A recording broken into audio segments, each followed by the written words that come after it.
Hello everyone, my name is Armando Perez-Carreno and welcome to the Web Talk Show. Today with us is Jenna Nelson from Hair AI Agency. Welcome, Jenna. How are you? Good. Thank you for having me. No, it's a pleasure. I think this is going to be a very interesting topic of discussion because, well, AI is all the rage nowadays, and we've had a few shows talking about it. But from what I understand, you are very much into clarity in the whole space and getting people to understand, maybe in simple terms, or just try to I don't know. I'll let you explain, but I think this is going to be a very good conversation for our listeners from a perhaps not a technical Sure. point of view, but we'll see Absolutely. where it takes us. So Absolutely. how did you get started in all this, Jenna? Yeah, it's interesting. If you'd asked me, 5 years ago if I was going to run, an AI agency, I would have looked at you like you were crazy. My background comes from digital marketing and particularly on kind of the brand strategy side. So, I've worked in that space for, a ton of years now, and really wasn't trying specifically to move into the AI space. But I remember, specifically 3 years ago, Googling like, what is Chat GPT? And just kind of figuring it out on my own. And as I, started experimenting with it and playing with it myself and finding ways to use it for my own business and my own kind of, personal use in my business, I was like, wow, there is so much potential here. And that was, 3 years ago. We were in a very different AI world 3 years ago. And so I just started kind of, working with the clients that I already had at the time to implement, some, AI strategies and, just kind of start using it. And I was able to really quickly see the benefit. And so were they that, hey, this is the amount of content we could put out last month. This is the amount of content we can put out now by using AI, and how that helps grow their business. So really just it was kind of a natural progression. And then about 2 years ago, just really kind of doubled down and went all in on the AI, concept, because there really aren't a lot of people kind of standing up, saying like, I'm going to figure this out for everybody. And there's a lot of both strategy and implementation that has to happen. I think sometimes people try to jump straight to the implementation phase Hmm. of it without the strategic aspect on the front end. And so that's where I really come in, is to kind of like, okay, we're going to do this, but let's do it in a smart, approachable way that actually is going to do something for your business. So we're not just playing with AI, essentially.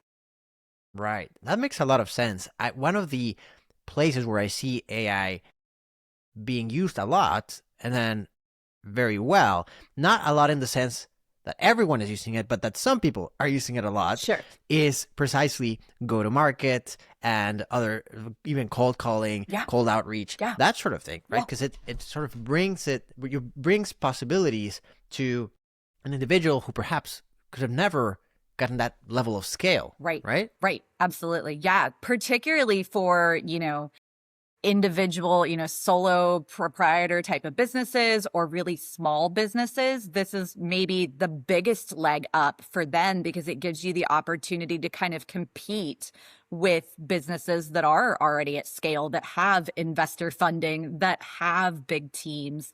All of a sudden, you as one person or maybe as two or three people can kind of play in the same field as these, bigger businesses. And that's a really cool kind of leveling of the playing field, if you will. Yes. Even tools like Opus Clip Yeah. or Descript. Yep. I people can't imagine, many people, I guess, and I couldn't imagine before I used them, the cheat code that they give you Absolutely. from perhaps being able to push out one video a week or Sure. something because maybe that's not what you do. Sure. But you're still trying. You Yeah. want to get Yeah. content out there because that's what they've said. And actually, it is true. It is good. But you put one video and maybe 5 people see it, 10 people, 100, I don't know, depending on your channel size, right? But then you go into something like Opus Clip, which uses AI Yeah. to generate 30 clips Clips. from that video, and Yeah. then you can publish them all. Yeah. Once you do it and see those views rack up, because Yeah. the shorts are like much more Yeah. suited for discoverability, Sure. Amazing. Yeah, the compound effect of content is really important. And I talk a lot about that to businesses is, as much as we want that high impact authority content, those long webinars, those long form blog posts, and those are great. And we want those, like you said, the discoverability factor of reels, of shorts on YouTube, things like that. That is how you get the eyes these days. And it does, YouTube favors you by posting more often. The more you post, kind of the better. And so, not that I want to put a ton of like slop content out there, but being able to kind of expand your content base with AI is really a big leg up right now. Let's drill this a little bit more because I know many people, especially in a certain demographic, have no idea what shorts are. Sure. Don't use TikTok. Sure. And we're talking in gibberish. Yeah. So can you explain a little bit? I know you have a marketing background, so Yeah. this is great. So if you can talk to a person who maybe has owned a business for a long time, but they're definitely not the TikTok demographic, right? Let's put it that way. What is a difference between a regular video and a short, and why are they so powerful? Yeah. So shorts, and every platform's a little different on length. And honestly, it keeps changing. I think right now, like the max is about 2.5 minutes on YouTube and maybe like 3 minutes on Instagram and Facebook. But essentially shorts are exactly that. They're short form videos that are anywhere between 15 seconds and maybe 3 minutes in length, depending on your platform. And what they're meant to do is they're meant to be something that somebody is finding when they're just kind of scrolling. It's meant for that social media, YouTube included, kind of discovery. Whereas, your long form content, that might be something where you're specifically, trying to get registrations for a webinar, or you're directing people to these longer form, training videos and things like that. And again, there's certainly a place for that. But shorts are meant to essentially reach an audience that doesn't already know you. That's the big difference. That's how you get found. That's where you kind of pique people's interest. So we call, the way reels are kind of formatted, we call it, the hook on the front end. It's that first 3 seconds that stops somebody from flipping to that next video, right? We want to grab them in that first 3 seconds. And that's different than longer form video, right? With longer form video, they know they're committed to 30 minutes, 45 minutes, an hour, whatever. But with shorts, you're wanting to grab that attention. So that hook is really important. And then, you're getting them, to maybe stay on your video for that full duration. And maybe that's only 15 seconds, maybe that's 2 minutes, but hooking them at the very beginning is really important. So these reels, these short form videos, they are super important for just grabbing the attention of an audience that doesn't know you yet. That's really the best use case for it. And then once you've gotten them to watch your short, they're like, oh, that's interesting. I liked that. Let me look for more. That's how you get them into your longer form authority content. But it really is just about grabbing that attention really quickly, and getting eyes on content that might not have otherwise found you. That makes a lot of sense. I've found that my channel viewing is determined now a lot by what I've discovered through shorts. Yes. Especially on YouTube. Yes. I'll go through, because long form, I think you just said it very nicely. A long form video you sort of expect. Right. You have to really want to get into it. You really want to watch that, yeah. You have to decide among 9 thumbnails that you're looking at, and so here's the who gets the best thumbnail, the best title, right? And you have to sort of fight against all these other people. Yeah. If you made the video. Yeah. And be good at thumbnails, good at titles, etc., which we could talk about too. But you have just that for them to decide. Yeah. Whereas shorts and reels and TikTok videos, people are scrolling and they're seeing it's moving. So you're already talking immediately. The moment they swipe, you're in action. Yep. And so whether you have fast graphics or a good visual hook or an audio hook, or that can stop them in their tracks. and stay, and then maybe they watch another one and another one. And so I found that's how I'm discovering a lot of people. Yeah, They might not even be huge accounts. sure, It's just like, oh wow, this person has something to say. sure. Maybe I'll look into their other content. Yeah. And that's kind of the difference too, is like long form video tends to prefer, that format, highly produced, you want really strong editing on that. You want really clean graphics and visuals and things like that. Short form video, honestly, the algorithm really favors native first, honestly, like phone in hand talking to your phone. It doesn't need to be really polished. It doesn't need to be filmed in a studio. You don't need heavy editing. In fact, it almost works against you to put that out there in the short format. So those are easy to produce, easy to get out there. And once it's out there and once you start getting those views and getting people's attention, then, invest in that long form content and things like that. But don't overcomplicate, your shorts. You really can just kind of grab your phone and hold it if you need to with your face on it. And honestly, I always tell people, I'm like, a human on the screen in the first like 3 seconds is the most powerful hook there is, really. They want to see a face quickly. Especially now. Yes, especially now, right? Particularly in the AI driven world, right? They want to see some real human, kind of element really quickly. What do you say to a client when they come in and they say, well, yes, you say it's easy to create shorts, but I record myself and I hate it. I don't sound good. I do need to get a better microphone. I don't want to do it. How does someone get started? Yeah. Without overcomplicating it? Yeah. So, there's 2 pathways there. So I'll kind of talk about both of them. So the first one is, honestly, just do it. As uncomfortable as it may be, as much as you may not like watching yourself on camera, I don't.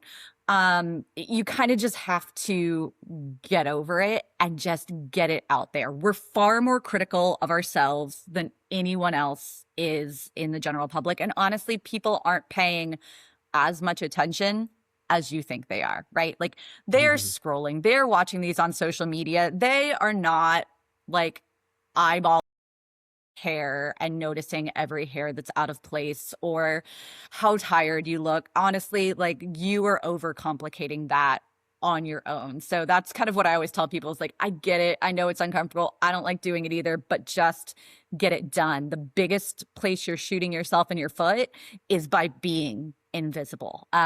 It's not, nobody's looking at your content going, ooh, she shouldn't have put that out there. That's she looks terrible.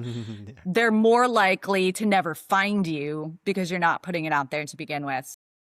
That's always kind of my first coaching moment is like, just do it. And honestly, if you need to, I send my stuff to my VA. She does the editing, particularly in Opus Clip or Descript or Riverside. I don't even watch it back most of the time, right? Because that's where I kind of put the brakes on. I'm like, oh, I don't like the way I said that or the way I look, whatever. So if you can't watch it back yourself, don't put it out there. The take was good. You know what you said was good.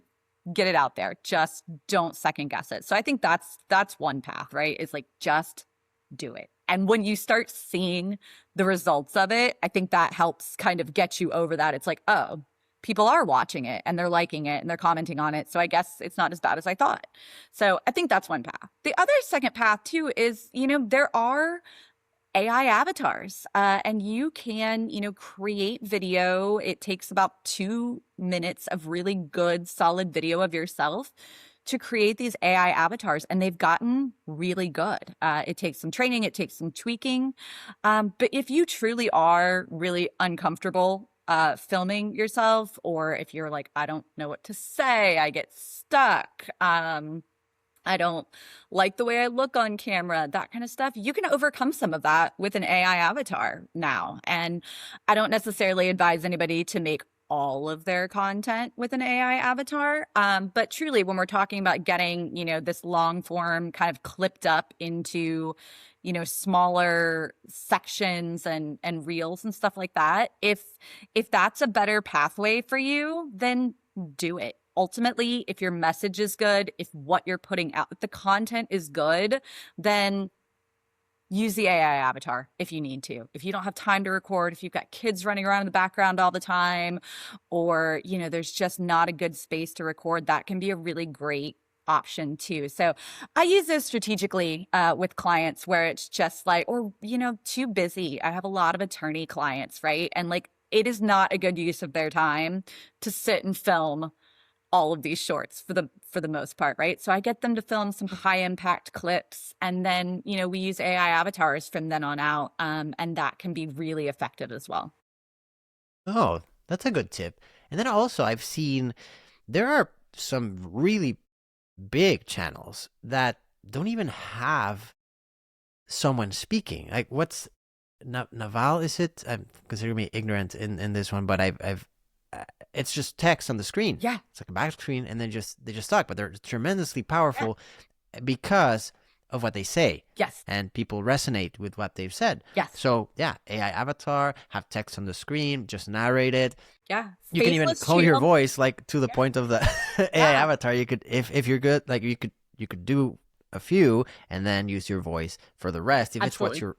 yourself that's you're writing the content, but then you're just not good at recording it, that's okay too. It's totally fine. Yeah, I agree. To me, and this is, kind of the broader AI use topic, but to me, it's like, if you are giving value to your audience, if the content is good, if there's something to learn in it, if it's entertaining even, I don't know that many people mind when you use AI for stuff like that, right? Like, ultimately, if I'm getting what I need out of it, which is the Mm-hmm. information or the education, the entertainment, then I personally don't care. I know there's people that do, and that's, a part of the argument, but particularly for businesses, I think your bigger risk is staying invisible as opposed to putting some of this content out there that might be AI generated. That makes a lot of sense. And I've seen all sorts of channels. Business owners sometimes think, well, what can I talk about? Right. It's Right. I have an auto shop, Yeah. right? But there's a huge channel on TikTok Yeah. of a guy that has an auto shop. I mean, there's many, but Dave's auto shop or something like that. And he goes in the shop and it's like they bring in a new car and they look at it and they pull out the engine and then they make like a whole story around Yeah. it. They're good at the story arc, Yeah. but regardless, they have millions and millions of views because people are genuinely interested They are. in that. They are. Absolutely. Yeah. I use the example all the time. My daughter is 7 and she loves Barbies, but she watches the heck out of these like YouTube videos of other kids playing with Barbies. And Mm-hmm. it's the same thing, right? It's like they want to see the behind the scenes. They want to Mm-hmm. see that kind of content. So yeah, if you've got an auto shop, show some of your case studies, some of your interesting, snippets. For our attorney clients, we talk a lot about like case, we anonymize stuff. We're not Mm-hmm. giving specific legal details, but we talk a lot about like how this case moved through and the outcomes, and that can be really important for somebody who's kind of going through that process themselves. Maybe it's bankruptcy or divorce or something like that.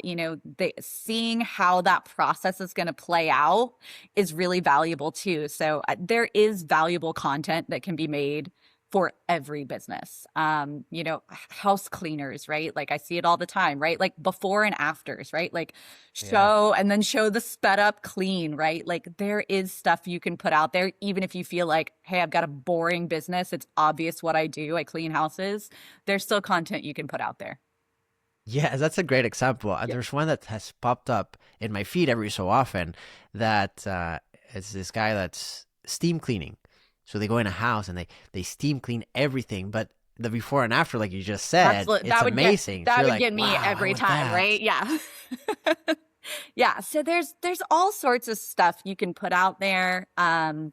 Again, the case studies, the before and afters, the behind the scenes. People like to see Hmm. kind of like how you do it,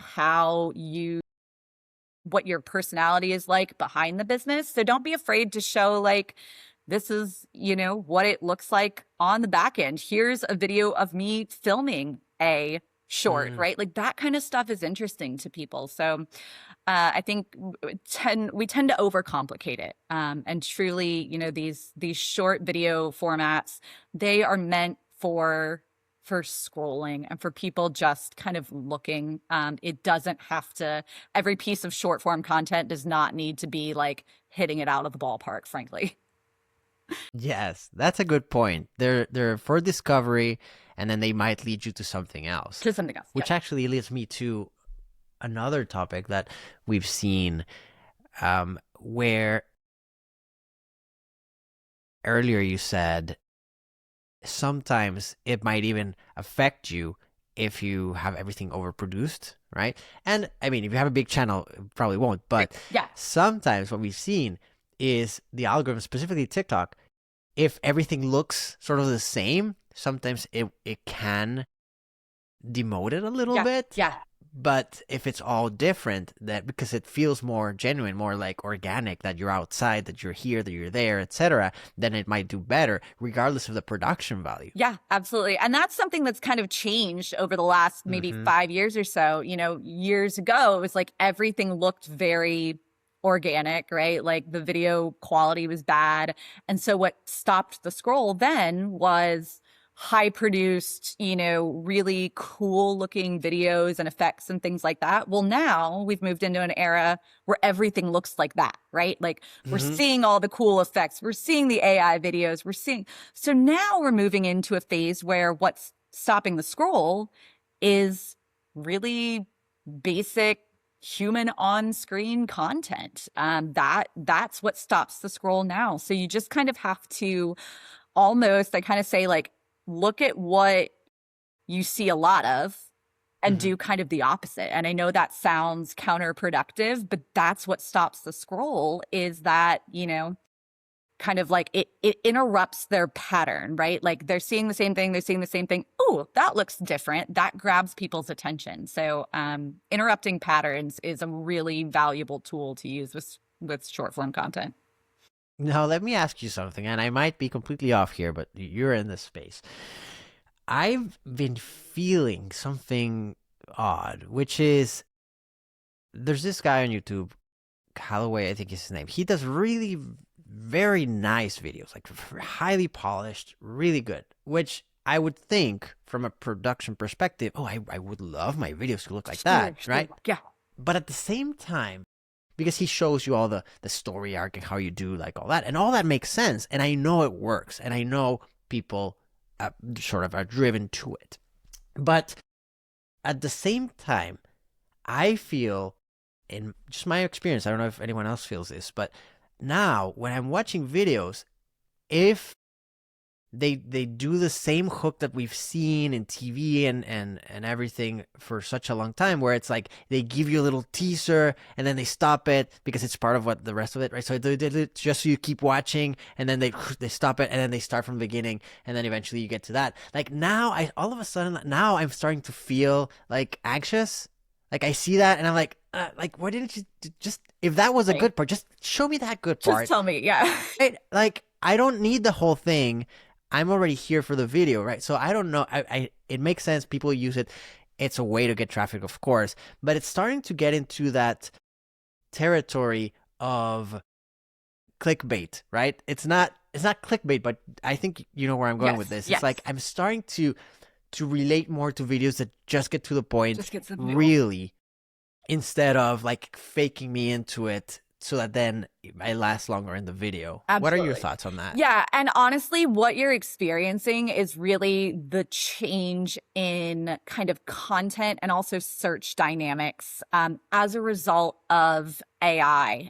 Search has changed a lot. Nobody is going, and this piggybacks off of your video point, like nobody's going to Google and going 10 links down to get all the information that they want anymore, right? Like we're relying on those answer snippets at the top.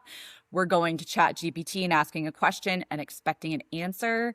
Everything, search has really shifted to more query based, and I want an answer, and I want a succinct answer. I don't want to read a 2,000 post blog feature about it. I don't want to watch a 45-minute video about it. I want the information fast and I want it, succinct. And that's honestly changing everything from, the way website content is structured. Our click-through rates are going down on websites. We're just not getting the website traffic we used to have because frankly, everybody's getting the information, from those snippets or community forums, things that are succinct and short, and they don't want to go dig through 50 pages of your website anymore.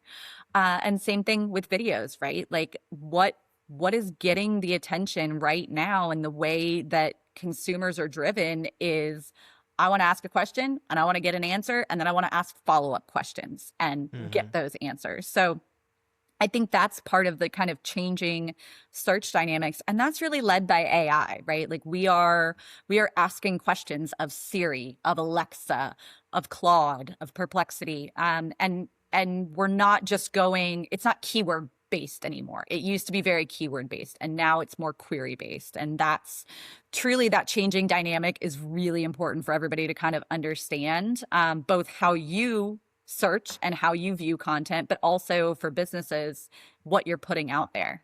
Because that kind of short form, quick answers, FAQs are like one of the highest performing pages right now. Everybody needs a really robust FAQ page on their website.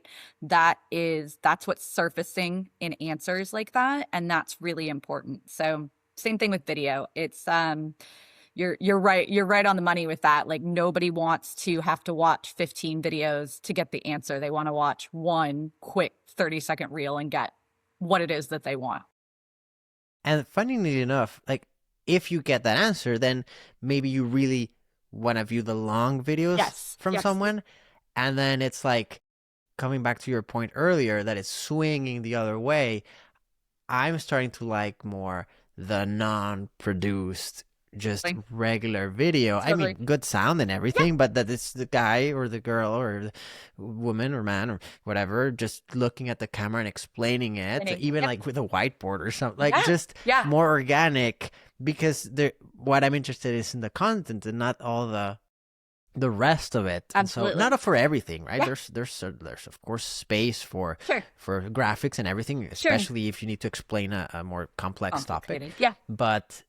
But I don't know. I find myself sort of leading towards liking those more. And I'm looking at the view counts also. I'm seeing that a lot of those are exploding compared to the other ones. Yeah. I think, as the shift towards more and more AI happens, right? Like we are looking for those human connectivity, human-led content pieces. And I think those can be very, very powerful. And again, that comes back to like, don't overcomplicate it. Don't, be like, I don't like the way I look on camera. Like, I get it, but your audience is not as hypercritical as you are. So just get it out there. If you've got something valuable to teach somebody, get it out there and don't worry too much about the production value of it all. That makes a lot of sense. And regarding search, you touched on search a little bit. People, especially of our age group and older, are used to search. We started with search, right? And so what is the new version of people finding answers?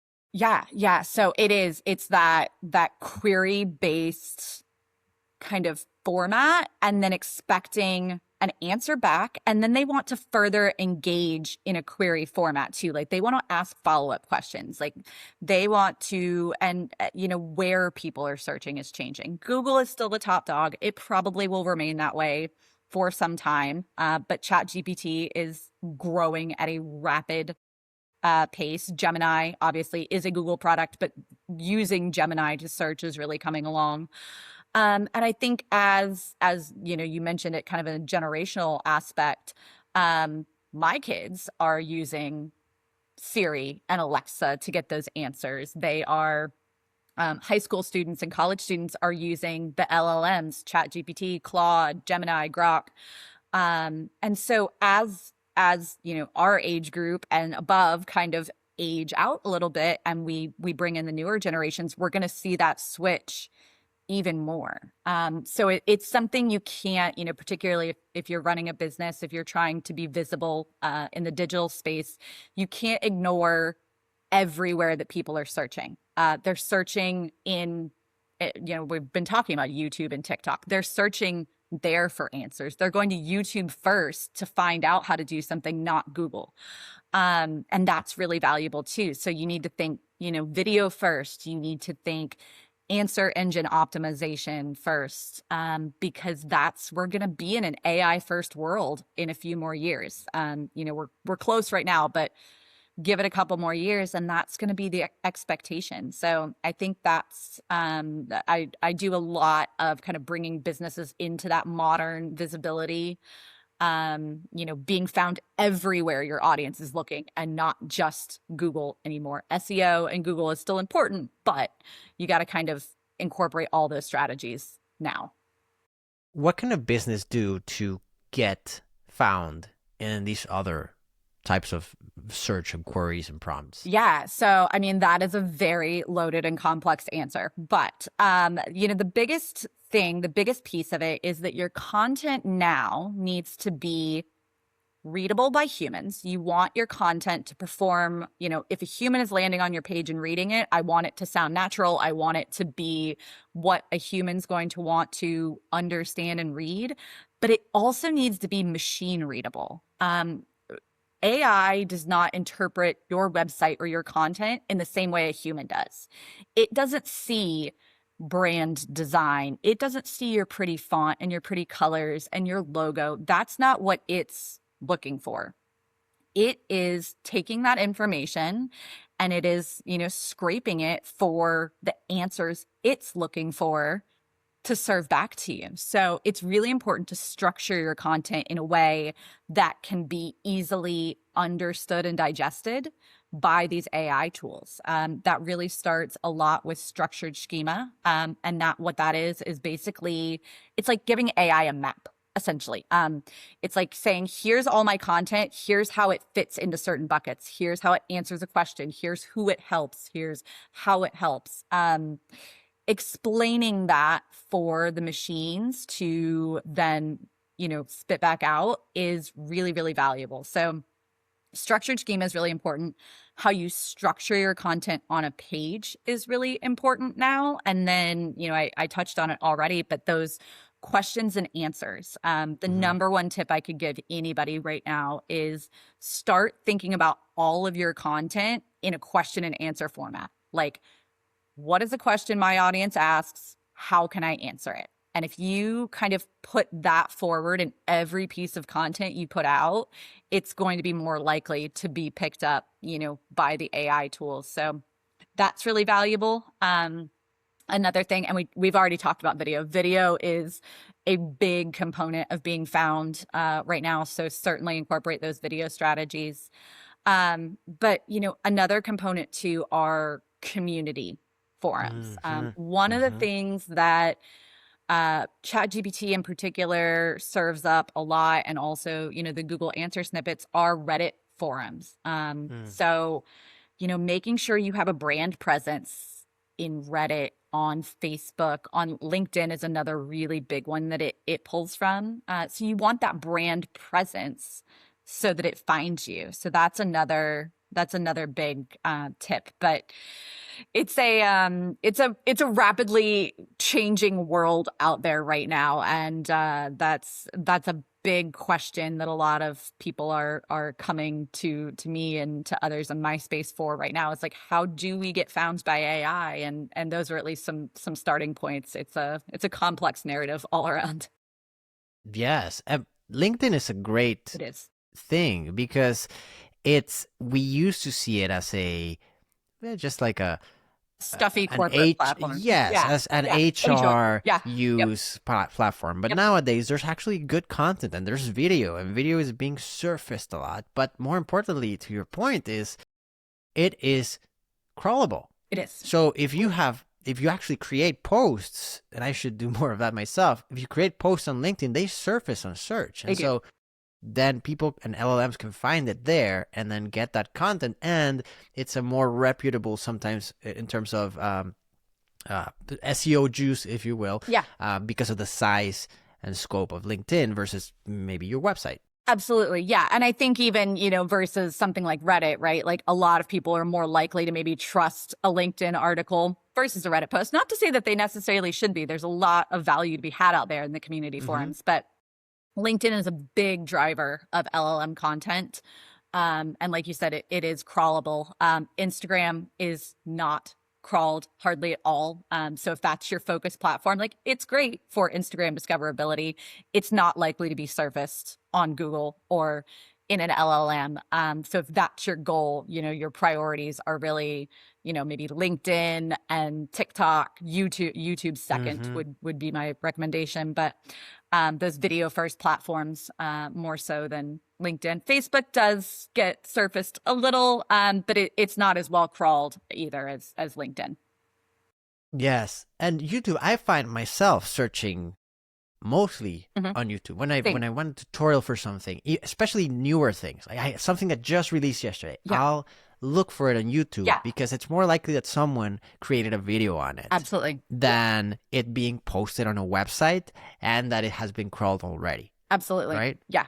Yeah, same. I'm going to ChatGPT or YouTube almost every time. I'm using Google for map-based stuff. Like that's still kind of the winner for Mm-hmm. local businesses. Like if I need a bank near me, I'm probably going to Google for that to get, into the map pack. But otherwise, yeah, I'm going to other sources, and I think a lot of people are too. Yeah. Now, there's another thing that I found very interesting. Said relatively recently, a few weeks ago, maybe, or a month ago. He was saying that they went to this big event. I don't remember what it was, but influencers came out.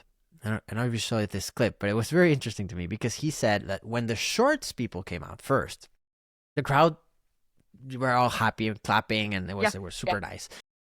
But then the long form creators came out, and the crowd went wild. Yeah. Right? Because they have more attachment to them because Sure. it's longer content. Sure. But then the live streamers came out and it's just exploded. I bet. People Yeah. were nuts. Yep. And so it's very interesting to see that dynamic where, yes, shorts are amazing. You can build a huge audience with it, but then you get more community, like you're saying, and more engagement with the long form because people get to know you more, right? But then if you can manage doing live streams, Yeah. and it's not as easy because a lot of times you're going to be on your own at the beginning. There's nobody Totally. there. You still have to do it. Yeah. But if you do that, that audience, even those 10 people, 200, 1,000, 500,000 people, they will really engage with you because they know you're there. There's not It is. really Yeah. much Yeah. faking it there. I mean, yeah, Sure. it can, but still, you answer their questions. You're creating content based on their interactions, and that really builds a relationship. Yeah. What do you think about live streaming? Yeah, absolutely. It's very similar to attending a live event, right? Like there's a reason that live events still have so much power. We can get the same amount of content or education from YouTube or from, online courses, but people like to go to conferences. They like to go to, live trainings because you get that live, interaction. And also it just feels, I think, at least for me, I'm likely to start a video and maybe be like, oh, I'll save that and come back to it. And then I might never do it, right? Live is in your face. It's happening in the moment. And you almost feel like you're missing something if you hop away Mm-hmm. from it. Like, will it still be Yes. there? Will I find it again? So I think live does a really great job of just like pulling people in really quickly and engaging them in a very different way. So yeah, there's a lot of power in live streaming, in live content, but as you mentioned, it can be a bit intimidating. There's no retakes, there's no editing. It's kind of, and it is like you may start a live stream and there might be no one there and you're talking to yourself. But typically that algorithm, catches up and it's people, find those live streams pretty quickly. So it's definitely a great form of content to incorporate into your strategy if you can manage. Yes. And even myself, I see actors, for example. I'll see an actor for Yeah. film Sure. and it's great. They're very good, and I respect them. But then I see an actor for musical theater, and I just feel it's another level because they have to be able to do it live in front of an audience, Absolutely. Yeah. right? Yeah, I think there's maybe a bit more of a trust feature too. It's like if this person's going live, they know what they're talking about. This isn't Mm-hmm. like something that's been scripted and I think there is a little bit of a credibility and trust angle that comes, from that. It's like, oh, this person can really just talk about this, right? And I think that's relevant too. Like you can give anybody a script and they can talk for 15 minutes about a topic, but toss me an AI question and I can just off the cuff talk for hours about it. And I think that's the difference between, the scripted content versus Mm-hmm. somebody who is truly knowledgeable and can just talk, answer questions, whatever it may be. Yeah, we've found that if you have the ability, or just, I mean, just go for it, right? Yeah. But if Yeah. you can do some sort of live stream, even like if you're doubting yourself about recording video and then submitting it because you know you're never gonna publish it, I've found that sometimes just going live is easier because That's a you're good just point. you're there, Yeah. right? Yeah. And And it's then done. Yeah. and then when you're finished with it, Yep. yeah, maybe that video it wasn't all perfect, but then you can use Opus Clip or Descript or Riverside And and edit. Yep. split it up into little pieces, and now you've got great shorts that Absolutely. actually cover the little snippets. And what did you do? You just went live, and every day you do it, you're gonna get better. Yeah. And it's capturing those great little sound bites. Like we've all done that where we're like, ooh, I said something really cool there. That was a Mm-hmm. good 2 minutes worth of content. Well, that makes a great short. Absolutely. And yeah, I like your kind of theory there too, that just going live might get you over that kind of I need to re-record. I could have done that better. I could have. It's similar to my just do it and let somebody else edit it and put it out there. Don't rewatch it. But same kind of concept there. Is just it's already out there. It's already done. So you might as well repurpose it and get what you can out of it. Yeah. What else do you tell people? I mean, we're talking a lot about the marketing side Sure. because of your background, but Yep. then you're also into other like automation, that sort of stuff. So, what else do you typically help when a business comes for you for help from you? Like, what are the other things that maybe a local business or an attorney or someone like that should start thinking about if they wish to incorporate AI into their business practices? Yeah, absolutely. So, I have a specific framework in my business that I walk every new client through called Align, Automate, Appear. And the purpose of that, and I'm really kind of strict with them about, moving through in that order, is that alignment phase is really important. I come from a brand strategy background, and the number one thing I can tell you about AI in general is that trained AI tools are wildly different than your out of the box chat GPT, right? Like if you're going to use AI in your business, it needs to be a tool that is trained on your business. It needs to know your customers, their pain points, who you help, what you sell, why you offer that, all of your offers. And if AI can't verbalize that really well, the content that comes from it is never going to be on brand and it's not going to resonate with your audience.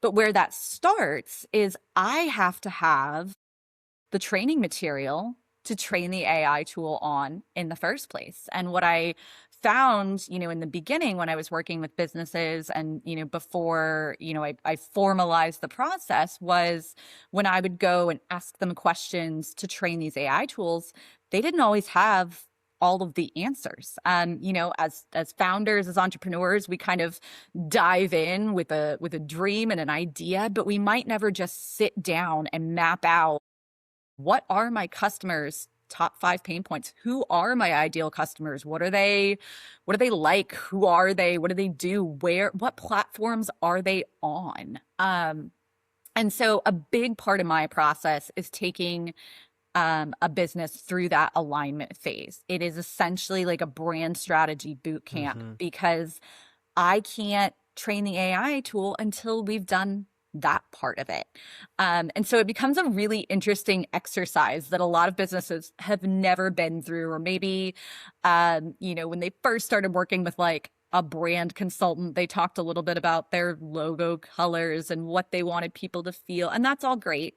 But there's a lot more meat and bones there that need to be worked out. So it's fun. I take everybody through kind of like a 90-minute, really intensive question and answer session where I ask them a lot of hard hitting questions, and a lot of them are like, oh, I've never been asked that. I've never thought about that. I don't know. I don't know. Let me think about that. How do you describe your brand in 3 words? How would a customer object to your offers? Those kinds of things. And once we go through that alignment phase, it fills a bunch of holes on their front end that they may not have realized they had. But now I have this really robust set of data and information to go train those AI tools on. So that alignment phase and that clarity on their brand and why AI, what are we using it for, is really important. So we go through that before we move to the automate phase. And that's where, now that I have all that information, now I'm training these tools to actually take some of the work off. But a lot of times I see businesses or individuals hopping straight to that. Let me start automating. I'm going to automate the way, I respond to a new lead. Well, if you haven't aligned that with your brand first, then you're probably not communicating in the way that's going to be effective, So that automate phase is secondary after we've ensured that we've got trained AI tools that can do the job, essentially. So then we automate. And then once I feel like I've got them to a better place where, things are running smoother, more things are automated, I've given either the founder or the team a little bit more time back and brain space back. Then we moved into that appear phase, which is more about content visibility and, optimizing for answer engines and stuff like that. But no amount of me driving thousands of leads to them, starting straight there, if they don't have those other systems in place, the whole thing breaks. So I feel very strongly about kind of moving people through that phase and making sure that we're implementing AI in a strategic way and not just throwing automation into the mix and hoping it solves the problem. That rarely does solve the problem.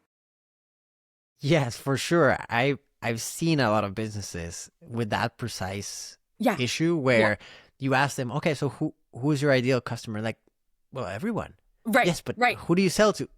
I mean, we could sell to anyone. And right. That's the typical thing that happens, right? When you start going through it. And so if you really do that process, which comes from the marketing side, but also from the business strategy side. It comes from a lot of sides, but entrepreneurs, like you very well said, a lot of times just jumped in because that's where they were. Sure. And they never went through that process. And then that also is why you can't scale sometimes, because you don't focus on a very specific niche. Right. And so I think that's great. That's a great practice to follow because, you have an AI and it can give you fantastic outputs, but if you don't give it good inputs, then it will be generic. Absolutely. It will be aligned. And I found very funny things where if you actually give it the information and you're used to talking to it, etc., then you might ask it something or ask it to do something, and it might actually call you out and say, hey, yeah, for sure, but I think this is very far out of what you're typically doing. Yeah. Is this on purpose? And you would be like, oh yeah, you're right. Maybe we shouldn't do that. Yeah. That's the other thing I love it for too, is like it becomes such a valuable internal tool as well, both for, maybe yourself if you are, a solo founder, but also your team as you grow, right? Like an internally well-trained AI tool can be invaluable to hand off to a VA or a new team member and say, here's here's our brand brain, essentially. Like, here it is on a platter, and they can use that to make sure that they are staying on brand. We see a lot of that, particularly with early stage businesses, is like, the founder got started, they dived in, and then, maybe they added a team member and they had some ideas, and all of a sudden we've got kind of some scattered pieces and the voice is all a little different and nothing's really working together. So I always say like a trained AI brand manager can be such an invaluable tool because now there is a central source of knowledge and it doesn't go off script. And you're right, like it'll bring you back, to reality really quick. Like, okay, but don't you that's not really the right message for who you're speaking to. So it can become like kind of a fact checking, I'm checking tool for your own business, which I think is really valuable as well. Amazing. I Many people just hear about AI from the media Sure. and they have no idea. They've never used it, never Right. tried it. So I always suggest, try it with the basic tools, ChatGPT, Sure. Claude, Yeah. etc., Gemini, and see what it can do for you. But then also talk to people like Jenna, where they can help you see if it actually makes sense to put it into your business and start exploring how it can help you, because these tools can be really helpful. They can be a detriment too if Sure. you don't do it properly, as you've very well explained. Absolutely. Yeah.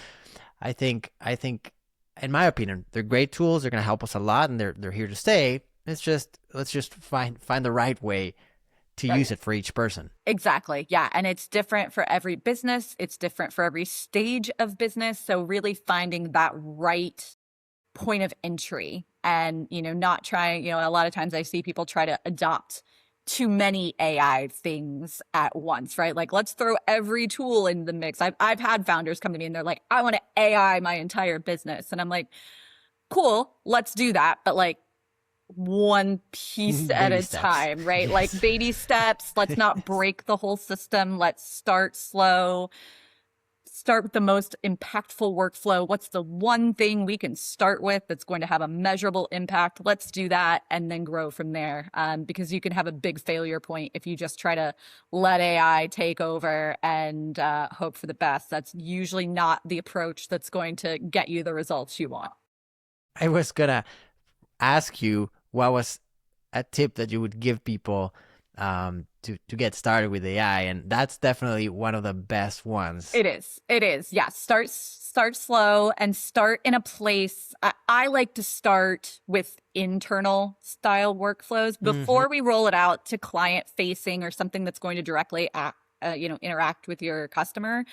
Roll it out internally first, build those brand managers, build those content engines that have a human in the loop before, we start with voice AI or conversation bots or customer service bots. That's not really the point of entry, I think, is the most valuable. The most valuable point of entry is something you can use internally and make sure that it's working right. And then we expand outward. Amazing. That's a great tip. Jenna, I really appreciate you coming on the show. Where can people find you if they're interested in learning more Yeah. about this sort of stuff? Yeah, I'm definitely on YouTube. I do a lot on YouTube, and I'm a big fan of kind of like short, bite-sized trainings, things you can implement right away. They're not 2 hour long videos of like, let's deep dive into AI. It's like, here's a short, easy workflow you can put in your business today. So definitely check me out on YouTube at Her AI Agency, and that's kind of my core content engine myself. But certainly, the website, I'm on Facebook and Instagram and LinkedIn and all of that as well. But I think the most value probably comes from the YouTube channel. Excellent. I'll drop that link in the show notes as well. And thank you, everyone, for listening into the show. Make sure to like and subscribe, and we'll see you in the next one. Thanks, Jenna. Thank you.